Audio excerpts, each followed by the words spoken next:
आज 70,000 से ज्यादा युवाओं को केंद्र सरकार के विभिन्न विभागों में सरकारी नौकरी मिली है। आप सभी युवाओं को, आपके परिवारजनों को बहुत बहुत बधाई। आपके उज्जवल भविष्य के लिए अनेक अनेक शुभकामनाएं। साथियों, विकसित भारत की संकल्प से सिद्धि के लिए हमारी सरकार युवाओं की प्रतिभा और ऊर्जा को सही अवसर देने के लिए प्रतिबद्ध है। केंद्र सरकार के साथ ही गुजरात से लेकर असम तक, उत्तर प्रदेश से लेकर के महाराष्ट्र तक एनडीए और भाजपा शासित राज्यों में सरकारी नौकरी देने की प्रक्रिया तेज गति से चल रही है। कल ही मध्य प्रदेश में 22,000 से ज्यादा शिक्षकों को नियुक्ति पत्र सौंपे गए। ये राष्ट्रीय रोजगार मेला भी युवाओं के प्रति हमारे कमिटमेंट का प्रमाण है। साथियों, आज भारत दुनिया की सबसे तेज रफ्तार से आगे बढ़ने वाली अर्थव्यवस्था है। पूरी दुनिया कोविड के बाद मंदी से जूझ रही है। ज्यादातर देशों की अर्थव्यवस्था लगातार गिरती चली जा रही है, लेकिन इन सब के बीच भारत को दुनिया एक ब्राइट स्पॉट के तौर पर देख रही है। आज का नया भारत अब जिस नई नीति और रणनीति पर चल रहा है, उसने देश में नई संभावनाओं और नए अवसरों के द्वार खोल दिए हैं। एक समय था जब भारत टेक्नोलॉजी हो या इंफ्रास्ट्रक्चर, एक प्रकार से रिएक्टिव अप्रोच के साथ काम करता था, बस रिएक्ट करना। 2014 के बाद से भारत ने प्रोएक्टिव अप्रोच अपनाई है। इसका नतीजा ये हुआ है कि 21वीं सदी का ये तीसरा दशक रोजगार और स्वरोजगार के वो अवसर पैदा कर रहा है जिनकी पहले कल्पना भी नहीं की जा सकती थी। आज युवाओं के सामने कई ऐसे सेक्टर्स खुल गए हैं जो 10 साल पहले उपलब्ध तक नहीं थे। हमारे सामने स्टार्टअप्स का उदाहरण है। स्टार्टअप्स को लेकर आज भारत के युवाओं में जबरदस्त उत्साह है। एक रिपोर्ट के मुताबिक स्टार्टअप्स ने 40 लाख से ज्यादा डायरेक्ट और इनडायरेक्ट जॉब तैयार की हैं। इसी तरह ड्रोन इंडस्ट्री है। आज एग्रीकल्चर हो या डिफेंस सेक्टर, इंफ्रास्ट्रक्चर से जुड़े सर्वे हो या फिर स्वामित्व योजना, ड्रोन की मांग लगातार बढ़ती जा रही है। इसलिए बहुत सारे युवा ड्रोन मैन्युफैक्चरिंग, ड्रोन फ्लाइंग से जुड़ रहे हैं।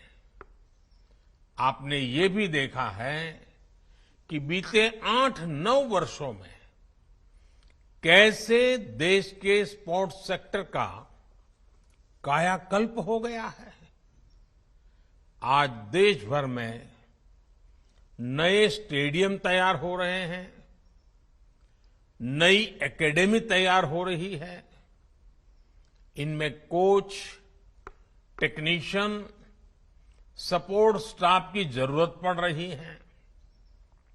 देश में स्पोर्ट्स का बजट 2 गुना होने से भी युवाओं के लिए नए मौके बन रहे हैं।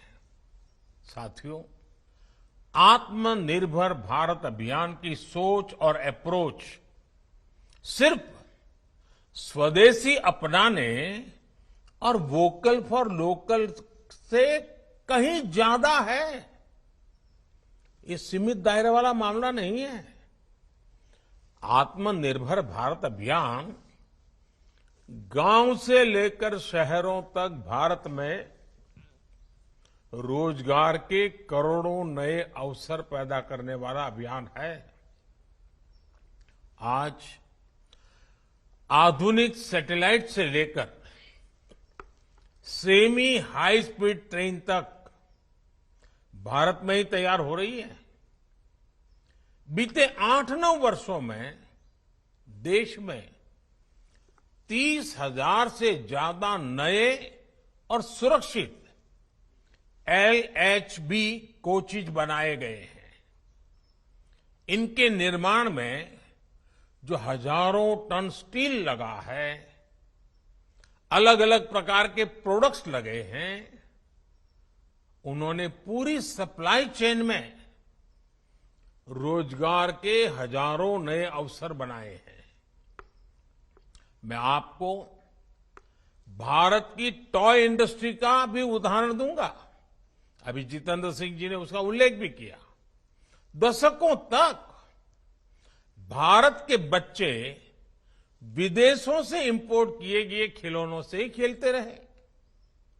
ना तो उनकी क्वालिटी अच्छी थी, ना ही वो भारतीय बच्चों को ध्यान में रखकर बनाए जाते थे। लेकिन कभी किसी ने इस पर ध्यान नहीं दिया।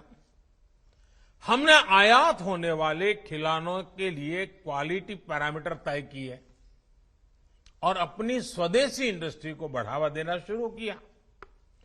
3-4 वर्ष में ही टॉय इंडस्ट्री का कायाकल्प हो गया और इससे रोजगार के अनेकों नए अवसर तैयार हुए।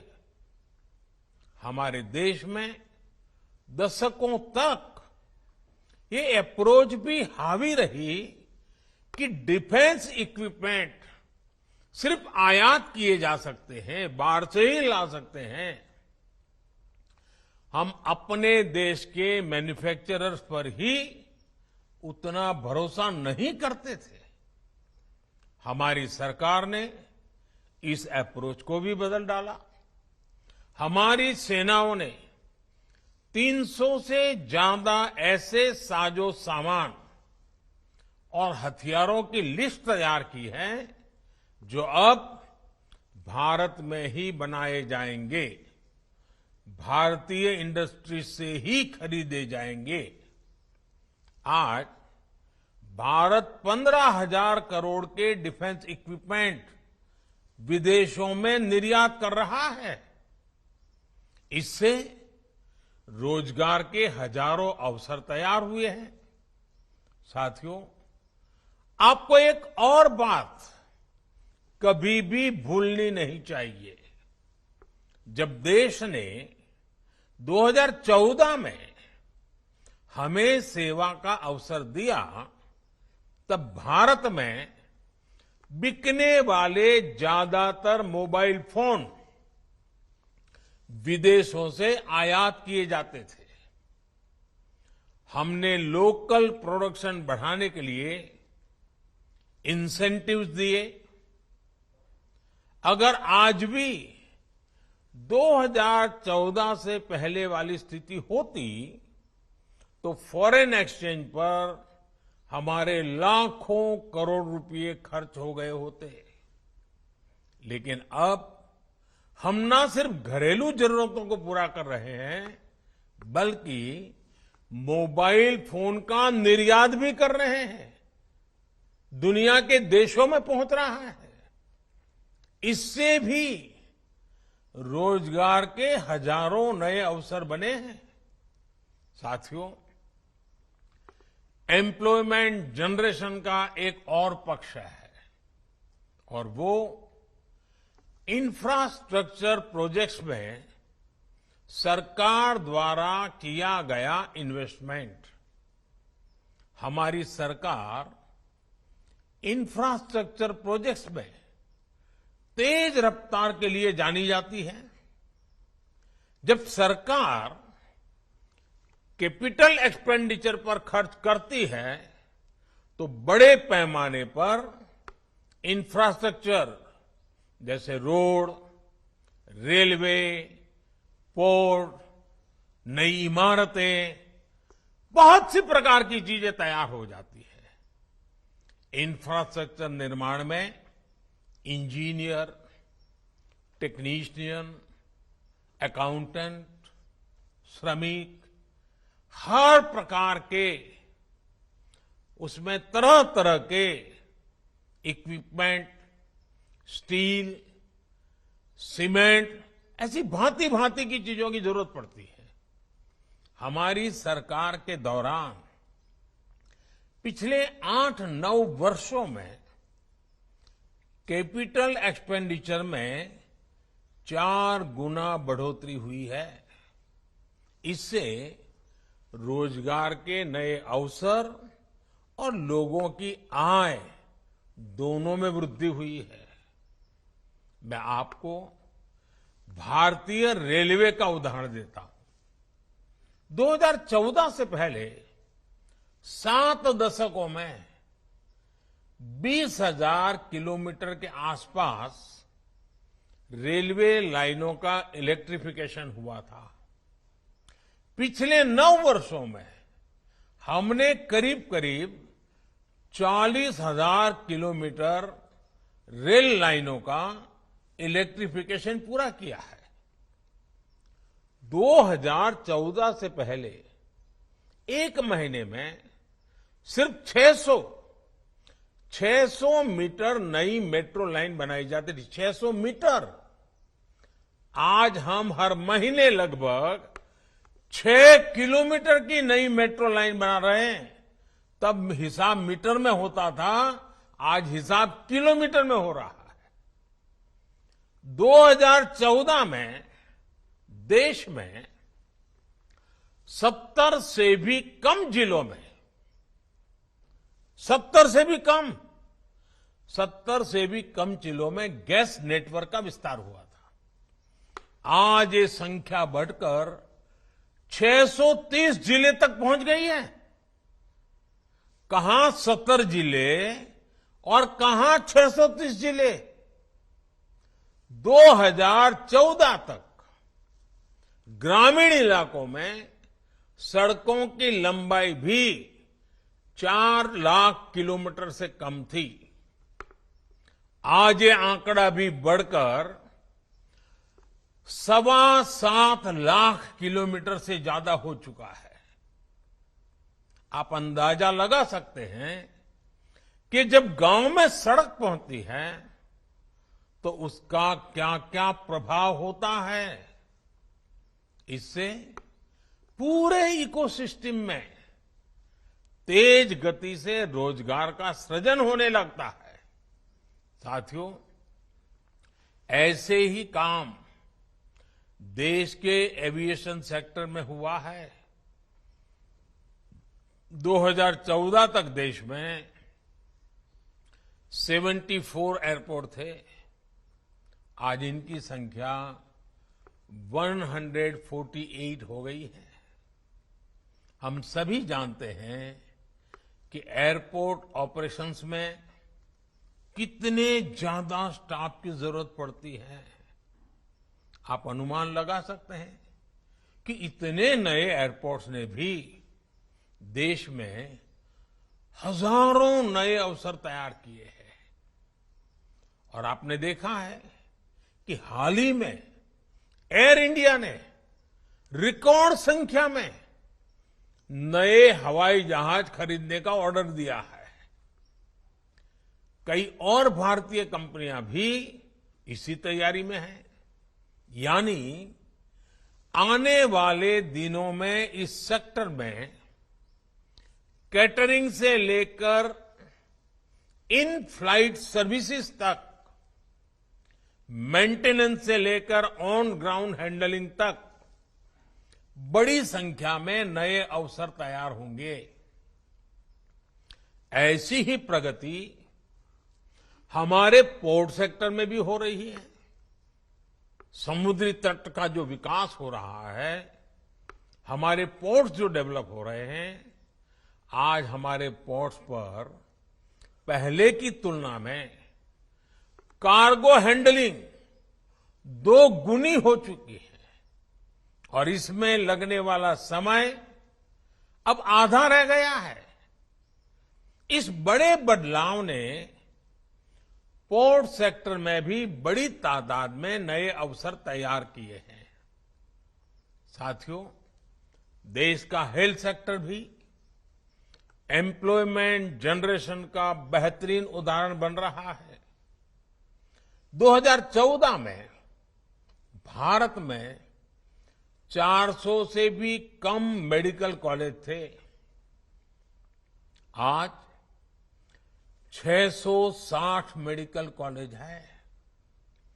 2014 में अंडर ग्रेजुएट मेडिकल सीटों की संख्या करीब 50,000 थी।